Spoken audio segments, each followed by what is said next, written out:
costs quite a bit to adapt to climate change. By 2030, it may be over 100 billion per annum required. But the impacts of not adapting could exceed 4 trillion by that time. So this means the adaptation is a good investment if done properly. What this also means is there can be a value today in future impact costs. So if we can somehow capture that value, articulate it in a way so that we can finance projects to adapt, everyone can benefit. The people who have the greatest vulnerability, those who are most likely to lose out owing to climate change, are the ones where if we can harness this potential to adapt and finance it, they will benefit the most. And so their vulnerability can be really viewed as an opportunity for us to articulate and then address.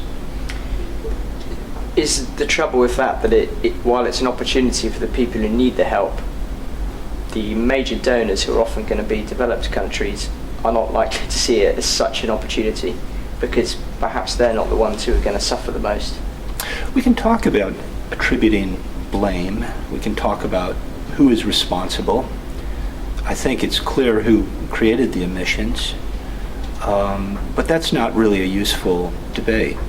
I think what we have to really look at is how, as a global commons, we're all vulnerable, and although unlike greenhouse gas emissions in the atmosphere, all of the donors and all of the taxpayers in donor countries are vulnerable as well, not only in their own country, but owing to the supply chain risks, owing to the migratory pushes and pulls that occur in the most climatically vulnerable and poorest of countries.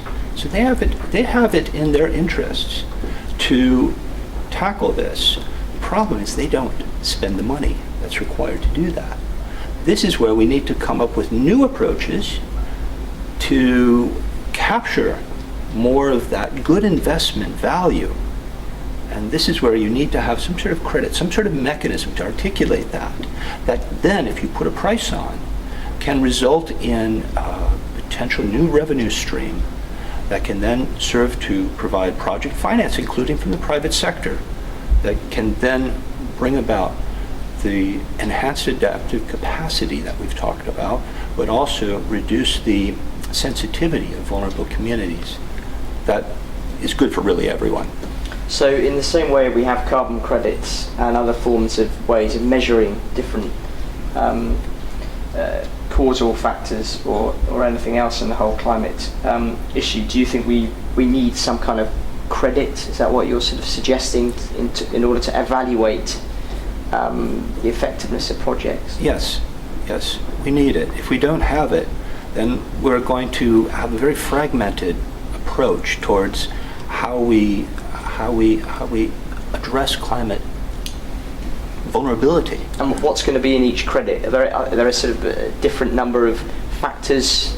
It's like a chocolate box, and lots of different flavors are going to be in the air, creating one particular box. Well, under the hood or the bonnet, there's a lot going on. Yeah. You have to look at different indicators, but we're trying to really make something that's tackling what people consider to be clearly very vulnerable factor, and that is economic costs and benefits.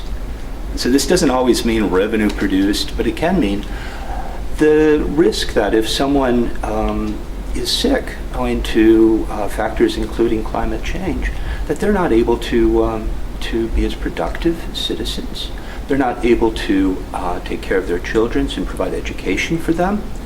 And so if you look at it, it's really capturing through cost and benefit all of those losses and damages that we're trying to really articulate. And they're going to be different from every different type of project, clearly.